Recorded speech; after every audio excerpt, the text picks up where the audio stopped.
Hi, this is David Mastio, California editor for the Center Square, and this is California in Focus. As always, I'm joined by Kenneth Schrupp, a California reporter for the Center Square. Today, we're talking about homelessness. Governor Gavin Newsom says his administration has cleaned up 5,679 homeless encampments. That's oddly specific. I wouldn't say oddly specific. These are mostly from state property and a very specific kind of state property. These are CalTrans sites, mostly at freeways or underpasses, where homeless individuals have been either causing safety issues or impeding the flow of traffic. What are the consequences of having so many of these encampments in these places? First of all, it means that it's a public safety hazard for people who are driving. These encampments sprawl out onto the streets. People, including homeless individuals, get hit by cars.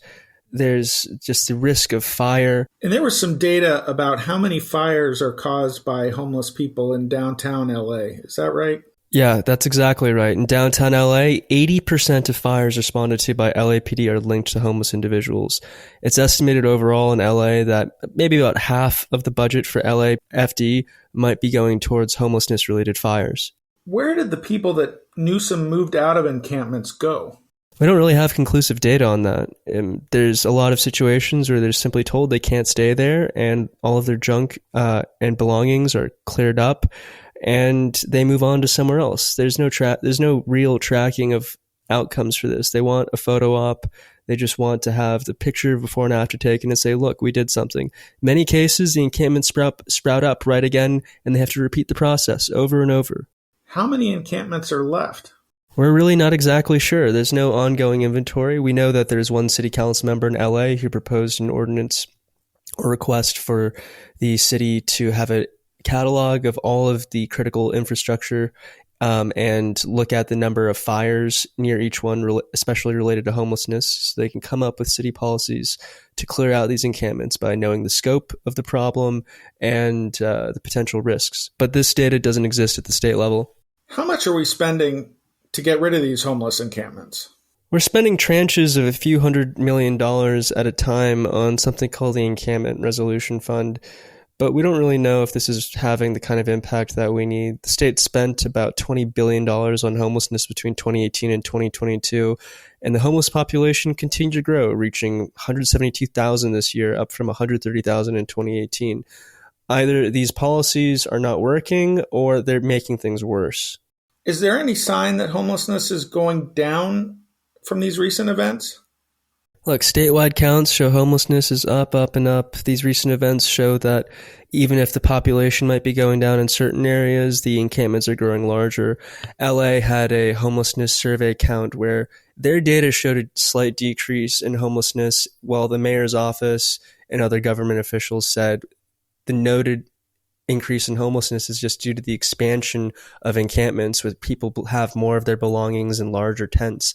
However, a Rand Corporation analysis of the exact same spots that were counted with the point in time survey found that populations were undercounted by double-digit percentages. I think there were some areas where they were even undercounted by 30-something%, which means that homelessness is on the rise. There's some effort to either have low-quality data or obfuscate the fact that these policies are failing. What do Republicans have to say about this?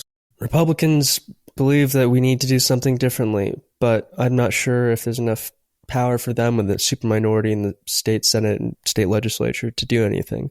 Having said that, I did speak to one state senator, and what he said is, I'll go ahead and read his quote. "It's all wrapped up in this policy of housing first. That is to say, they'll get folks under a roof, but there'll be no obligation to undergo substance abuse or mental health treatment.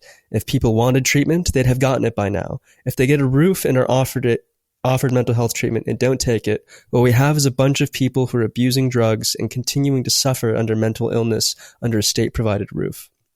I think that what Republicans are talking about is adopting a similar measure to what's actually been proposed in San Francisco by the progressive mayor London Breed. At a certain point, people are starting to understand that you can't just continue to give people anything without asking any of them.